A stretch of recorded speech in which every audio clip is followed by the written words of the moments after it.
তপোবন এডুকের পক্ষ থেকে সকল শিক্ষার্থী বন্ধুদেরকে আবার শুভেচ্ছা এবং অভিনন্দন। আমরা আজকে বাংলা ব্যাকরণের আরেকটি পার্ট নিয়ে আলোচনা করার জন্য চেষ্টা করব, এবং সেটি হচ্ছে অনুসর্গ। তাই আমার শিক্ষার্থী বন্ধুরা, চলুন আমরা ক্লাসে ফিরে যাই। আমাদের আজকে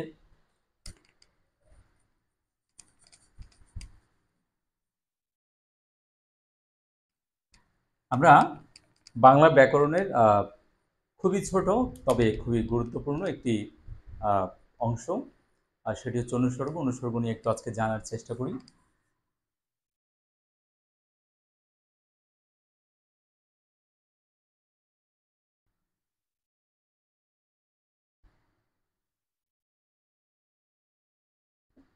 এই যে অনুসর্গ শব্দটি, তার সংজ্ঞাটা প্রথম আমরা জানব, এবং সংজ্ঞাটাকে যদি শব্দটাকে যদি আমরা একটু বিশ্লেষণ করি, প্রথমে পাই হচ্ছে অনু, এরপর হচ্ছে স্বর্গ।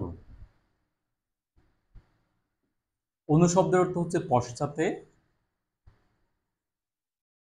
পরে, পশ্চাতে বা পরে, এবং স্বর্গ শব্দের অর্থ হচ্ছে সৃষ্টি করা,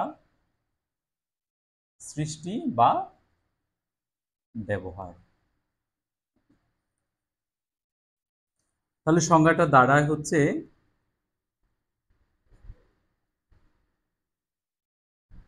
অনুসর্গের সংজ্ঞাটা দাঁড়ায় যেসব শব্দ কোনো শব্দের পরে বসে, শব্দটিকে বাক্যের সঙ্গে সম্পর্কিত করে, সেই সব শব্দকেই অনুসর্গ বলে। যেসব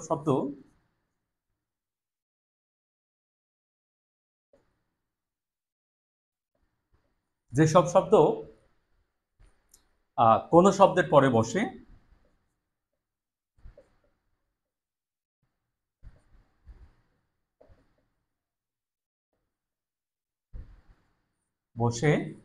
যেসব শব্দ কোনো শব্দের পরে বসে বাক্যের অন্যান্য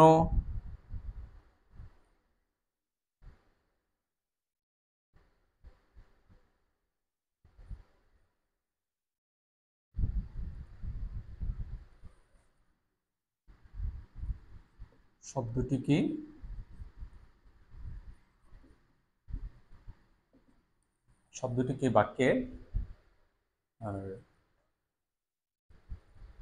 সঙ্গে সম্পর্কিত করে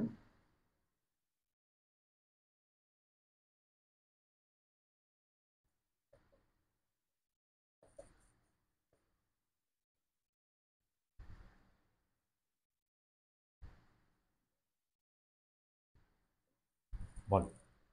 অনুসর্গের সংজ্ঞাটা আমরা পেলাম, যেসব শব্দ কোনো শব্দের পরে বসে, শব্দটিকে বাক্যের সঙ্গে সম্পর্কিত করে তাকে অনুসর্গ বলে। অনুসর্গকে ভাঙলে দুটো শব্দ আমরা পাচ্ছি, আর হচ্ছে অনুসর্গের অপর নাম হচ্ছে পরসর্গ। পরে যেহেতু বসে সেহেতু তাকে পরসর্গ নামেও বলা হয়, এবং পরসর্গ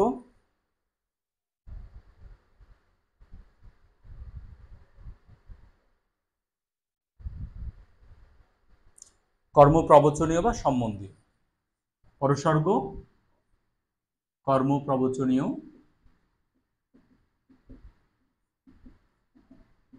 এবং সম্বন্ধীয়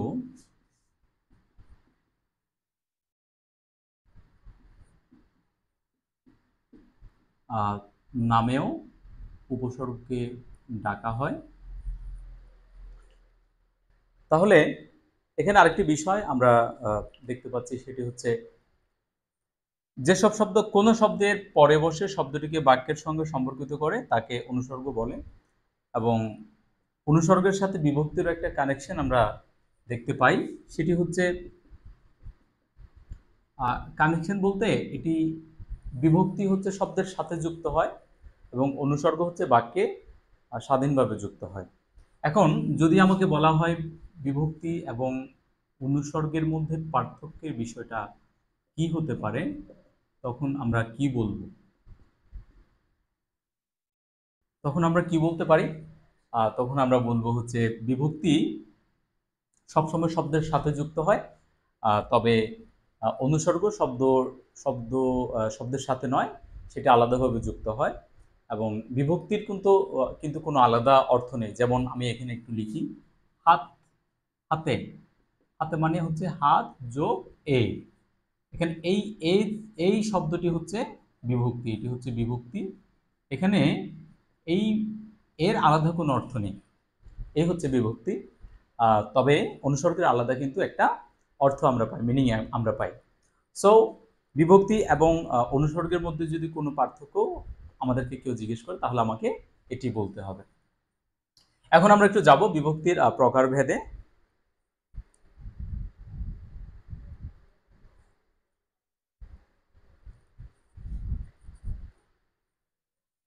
সংজ্ঞা আমরা দিয়েছি, এরপর আমরা জেনেছি অনুসর্গ এর অপর নাম কি হতে পারে, এবং অনুসর্গের অনু শব্দের অর্থ কি, সর্গ শব্দের অর্থ কি।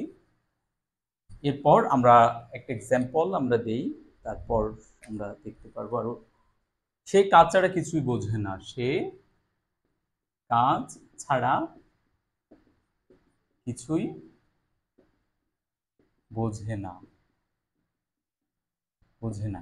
তাহলে এই ছাড়া শব্দটি হচ্ছে অনুসর্গ, ছাড়া শব্দটি হচ্ছে একটি অনুসর্গ। আরো আরো আরো আরো এক্সাম্পল হতে পারে, কোন পর্যন্ত পড়েছো, কোন পর্যন্ত পর্যন্ত পড়েছো, দুঃখ বিনা, দুঃখ বিনা সুখ লাভ হয় কি মোহিতে, সুখ লাভ হয় কি মোহিতে। বিনা ছাড়া মানে ব্যতি রেখে, দুঃখ ব্যতি রেখে সুখ লাভ হয় কি মোহিতে। তাহলে এরকম অনেক এক্সাম্পল আমরা পাই।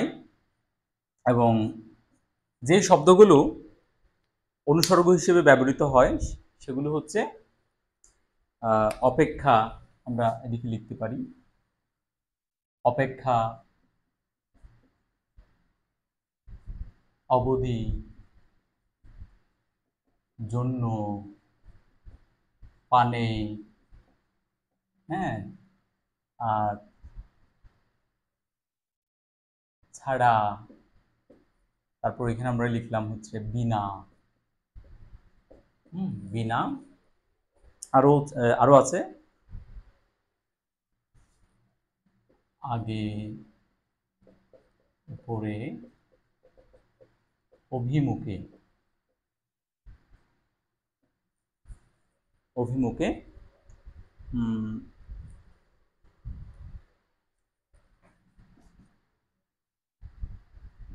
পিছনে, প্রতি, বদলে, ইত্যাদি। আরো অনেকগুলো শব্দ অনুসর্গ হিসেবে আমাদের আসতে পারে।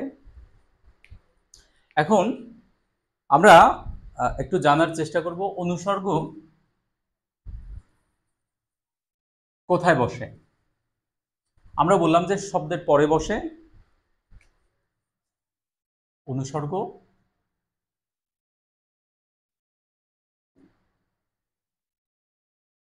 কোথায় বসে,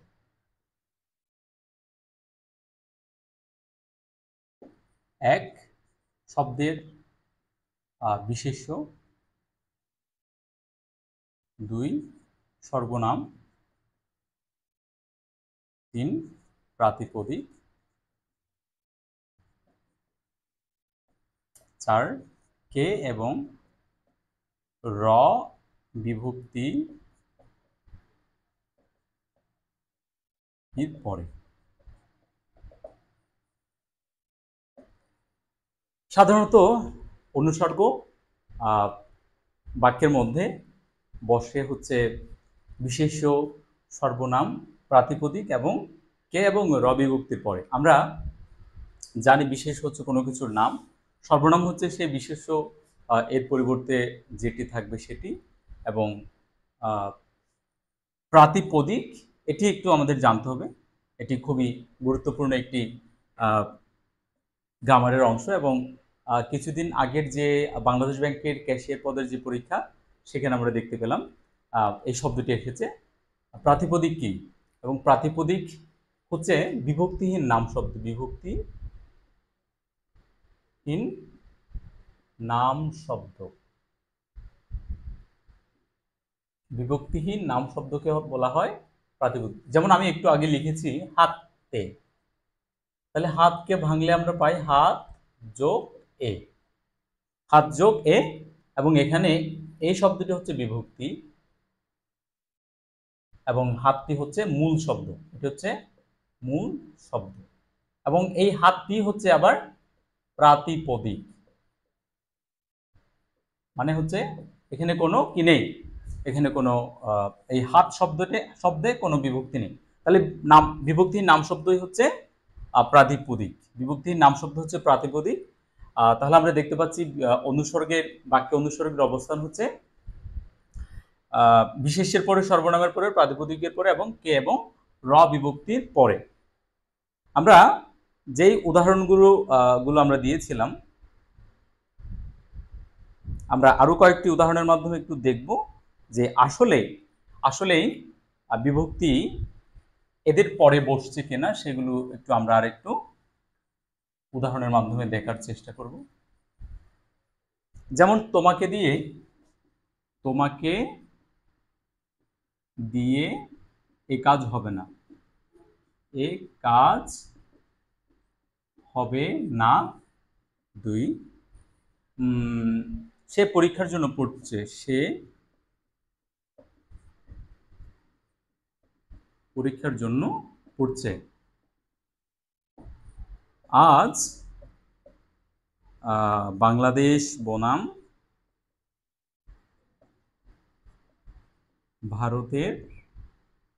ভারত ক্রিকেট ম্যাচ আছে।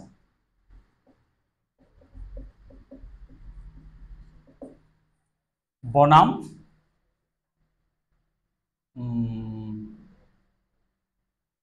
তাহলে বনাম একটি আমাদের অনুসর্গ, বনাম জন্য দিয়ে।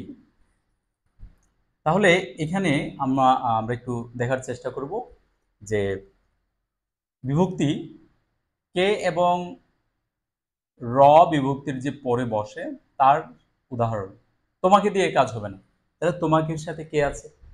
হ্যাঁ, কে বিভক্তির পরে বসলো, সে পরীক্ষার জন্য পড়ছে, পরীক্ষার র, যে র বিভক্তির পরে যে বসলো, তারপর হচ্ছে বাংলাদেশ বনাম। তাহলে বাংলাদেশ শব্দটি হচ্ছে একটি বিশেষ্য পদ এবং এই বাংলাদেশ শব্দের সাথে কোনো বিভক্তির যুক্ত হয়নি, সো আমরা এটাকে প্রাতিপদিক বলতে পারি, প্রাতিপদিক। এটি হচ্ছে আমার কে বিভক্তি, এটা হচ্ছে র বিভক্তি।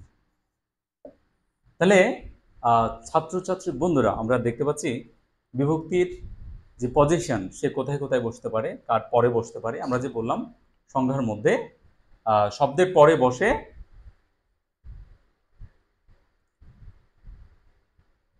আমরা যে সংজ্ঞায় বললাম, অনুসর্গে সংজ্ঞায় বললাম, যেসব শব্দ কোনো শব্দের পরে বসে শব্দটিকে বাক্যের সঙ্গে সম্পর্কিত করে সেসব শব্দকে অনুসর্গ বলে। তাহলে কোন শব্দের পরে বসবে সেই প্রশ্নটি হচ্ছে এর সমাধান হচ্ছে এটি, যে কোন শব্দের পরে বসবে?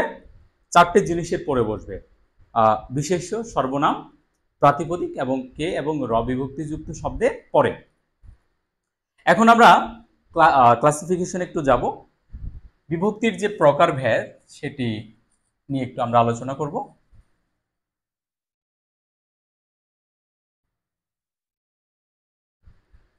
প্রথমত, বিভক্তি দুই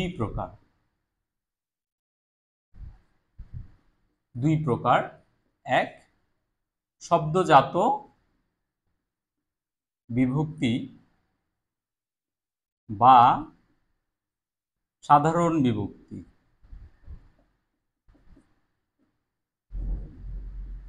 আর 2 হলো ক্রিয়াজাত বিভক্তি,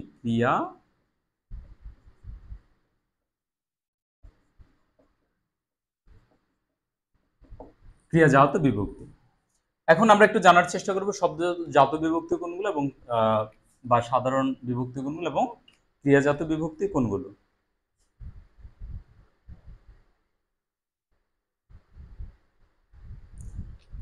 শব্দজাত বিভক্তি এবং ক্রিয়াজাত বিভক্তি আমরা এখানেই দেখতে পাচ্ছি।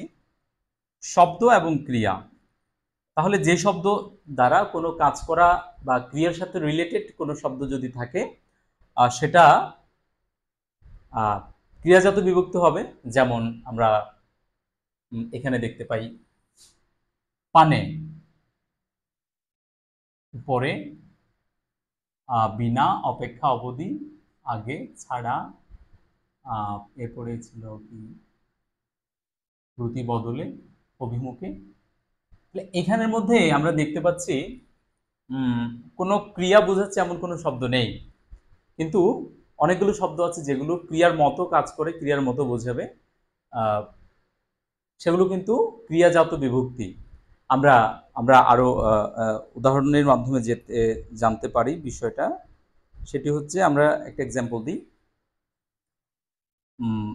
ক্রিয়াজাত বিভক্তির একটা উদাহরণ আমরা দিই। ভালো করে, ভালো করে খেয়ে নিও, খেয়ে নিও। তাহলে করে, ভালো করে খেয়ে নিও, এই করেটা হচ্ছে একটা বিভক্তি এবং সেটি হচ্ছে ক্রিয়া বিভক্তি।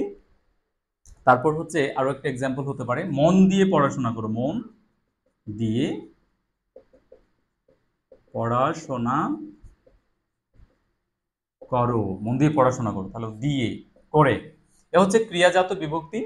এবং ক্রিয়াজাত বিভক্তি আর অপরটি হচ্ছে শব্দজাত বিভক্তি। এই শব্দজাত বিভক্তির মধ্যে আমরা পাচ্ছি আমাদের আগের উদাহরণের সবগুলো। মাথার উপরে আকাশ, মাথার উপরে নীল আকাশ,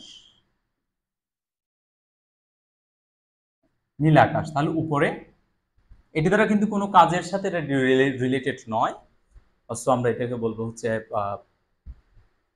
শব্দজাত বিভক্তি বা সাধারণ বিভক্তি, দুঃখিত, সাধারণ অনুসর্গ। আর যেটি ক্রিয়ার মতো করে একটু কাজ করে, ক্রিয়ার মতো করে, যে দিয়ে, দেওয়া, দিয়ে, করা, করে, হ্যাঁ, এই শব্দগুলো হচ্ছে ক্রিয়াজাত বিভক্তি। আর যেই শব্দগুলো হচ্ছে কোনো কাজের সাথে রিলেটেড নয়, আর সেগুলোকে আমরা শব্দজাত বিভক্তি বলবো। যেমন মাথার উপরে নীলাকাশ হচ্ছে বাংলাদেশ বনাম, আগের যে উদাহরণ বাংলাদেশ বনাম ভারতে ক্রিকেট ম্যাচ বনাম, এই শব্দগুলো হচ্ছে শব্দজাত বিভক্তি, শব্দজাত অনুসর্গ। একটু ভুল হয়েছে আমার, বিভক্তি নয়, অনুসর্গ, অনুসর্গ,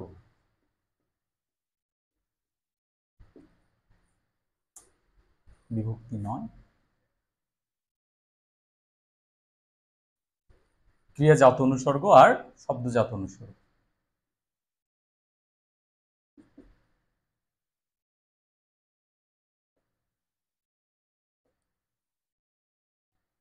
এরপর আমরা আরেকটু যাব, সেটা হচ্ছে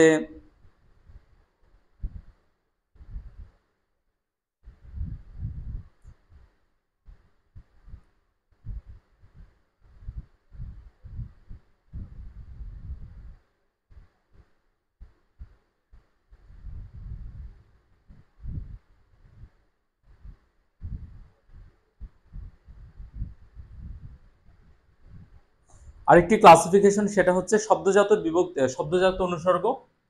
আর সেটির আরেকটু ডিটেলসে আমরা জানার চেষ্টা করব। সেটি হচ্ছে শব্দজাত অনুসর্গ, সেটির আরেকটু ক্লাসিফিকেশন আছে।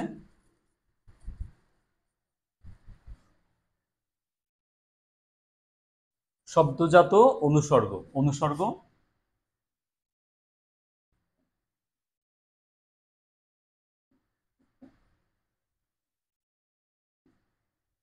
শব্দজাত আর হচ্ছে ক্রিয়াজাত।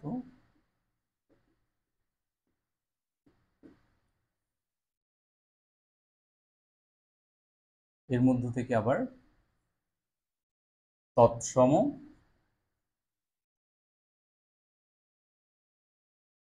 তদ্ভব এবং হচ্ছে বিদেশি।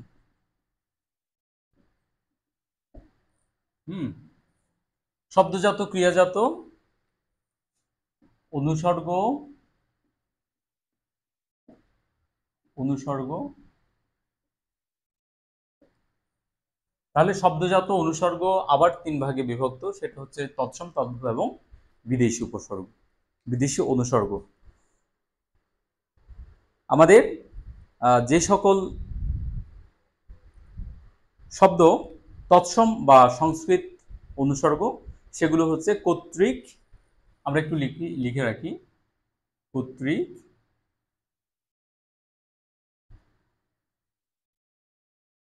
কর্তৃক, দ্বারা, উদ্দেশ্য, জন্য, জন্য, নিমিত্ত, নিকট, সঙ্গে,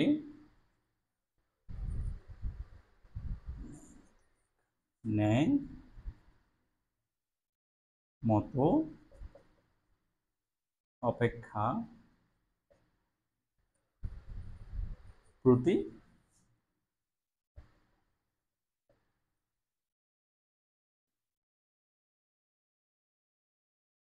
এইগুলো হচ্ছে আমাদের, আরো আছে, আমরা এখানে ইত্যাদি দিলাম। এরপর হচ্ছে তদ্ভব, তদ্ভব অনুসর্গ যা রয়েছে, আমরা কয়েকটি তার উদাহরণ লিখব।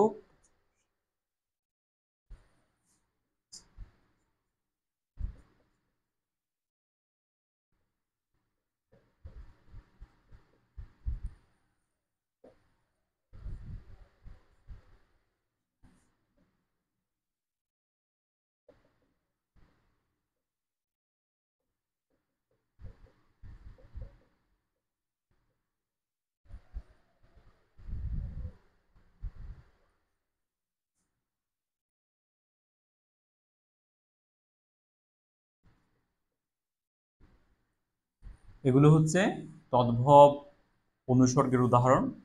লাস্ট ওয়ান হচ্ছে বিদেশি অনুসর্গের মধ্যে আমরা পাবো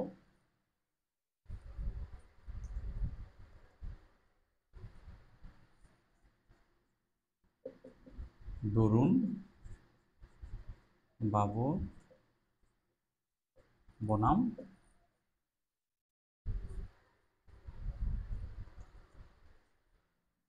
বনাম।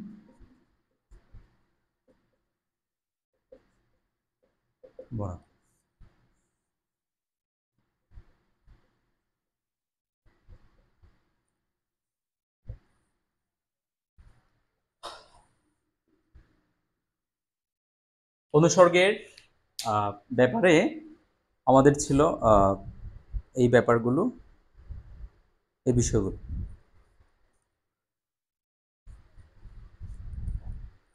এখন যদি আমরা একটু চেষ্টা করি যে কোথায় কোথায় অনুসর্গ আছে, কয়েকটি বাক্য,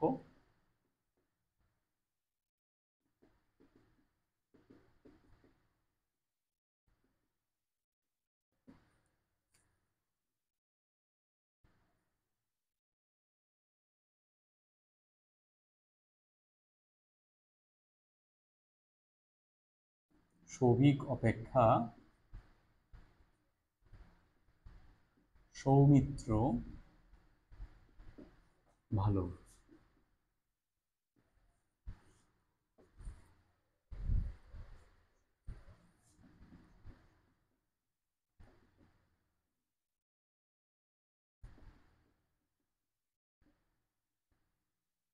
পাপের জন্য শাস্তি ভোগ করো।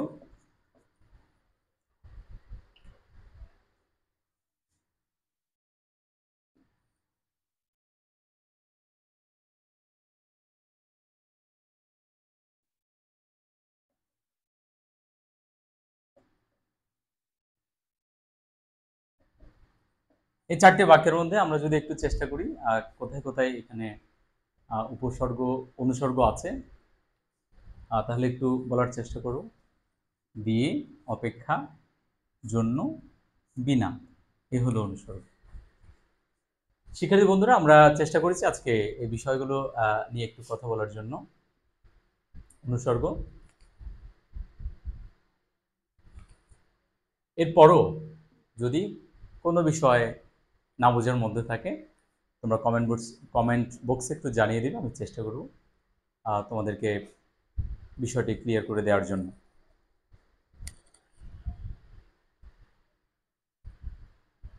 এবং আমরা একটু চেষ্টা করছি এই টপিক থেকে বিভিন্ন চাকরির পরীক্ষায় কোন কোন প্রশ্ন হয়েছে সেটি। একটা প্রশ্ন ছিল যে কোনটি বাক্যে স্বাধীন পদরূপে ব্যবহৃত হতে পারে। আমি বলেছি যে বিভক্তি এবং অনুসর্গ শব্দের একটি শব্দের সাথে আরেকটি শব্দের সম্পর্ক তৈরি করে বাক্যের মধ্যে, সেখানে বিভক্তি কিন্তু স্বাধীনভাবে ব্যবহৃত হতে পারে না, সে সবসময় অন্য একটি শব্দের সাথে ব্যবহৃত হবে, লেগে থাকবে, অন্য একটি শব্দের সাথে কানেক্টেড থাকবে সে। তবে স্বাধীন পদরূপে ব্যবহৃত হয় কে? অনুসর্গ। অপশন অনুসর্গ আছে উত্তর। এবং আরেকটি প্রশ্ন ছিল হচ্ছে সত্য বই মিথ্যে বলবো না। সত্য বই মিথ্যে বলবো না, এখানে বই শব্দটি কি? বই শব্দটি হচ্ছে একটি অনুসর্গ। তারপর হচ্ছে অনুসর্গ নিচের কোনটি? এর, এরে, তরে, রে। তাহলে উত্তর হবে অবশ্যই তরে। এরপর হচ্ছে বাংলা ভাষায় অনুসর্গ বসে। বাংলা ভাষায় অনুসর্গ বসে কোথায়? শব্দের আগে, শব্দের পরে, বাক্যের পূর্বে, বাক্যের মধ্যে। তাহলে অবশ্যই শব্দের পরে। কোন কোন শব্দের পরে বলেছি আমরা? বিশেষ্য, সর্বনাম, প্রাতিপদিক এবং র এবং কে বিভক্তিযুক্ত শব্দের পরে। অনুসর্গকে কত ভাগে ভাগ করা যায়? অনুসর্গকে দুই ভাগে ভাগ করা যায়, শব্দজাত অনুসর্গ বা সাধারণ অনুসর্গ এবং ক্রিয়াজাত অনুসর্গ। আছো তুমি জগৎ মাঝারে, এখানে মাঝার শব্দটি হচ্ছে একটি অনুসর্গ। মাঝারে মানে হচ্ছে ব্যাপ্তি। অনুসর্গ নয়, অনুসর্গ হচ্ছে কোনটি? নয়, অপেক্ষা, অন্য, জন্য, চেয়ে। তাহলে অন্য। হ্যাঁ, তাহলে অনুসর্গকে আরো কি নামে ডাকা হয়? কর্মপ্রবচনীয় বা পরসর্গ বা সম্বন্ধীয়। তাই শিক্ষার্থী বন্ধুরা, আজকে আমাদের যে অনুসর্গ নিয়ে টপিক আলোচনা ছিল, আমি আশা করি আমি চেষ্টা করেছি একটু তোমাদের সামনে সেটি উপস্থাপন করার জন্য। তোমরা হচ্ছে এরপরও যদি কোনো বিষয় না বুঝো কমেন্ট বক্সে আমাদেরকে একটু জানিয়ে দেবে, আমি চেষ্টা করব সেটি ক্লিয়ারলি বুঝিয়ে দেওয়ার জন্য। আজকে এতটুকুই। পরবর্তীতে কোনো একটি বিষয় নিয়ে আমরা আবারও ক্লাসে আবারও সাক্ষাৎ করব। ততক্ষণ পর্যন্ত সবাই ভালো থাকবে, সুস্থ থাকবে। ধন্যবাদ।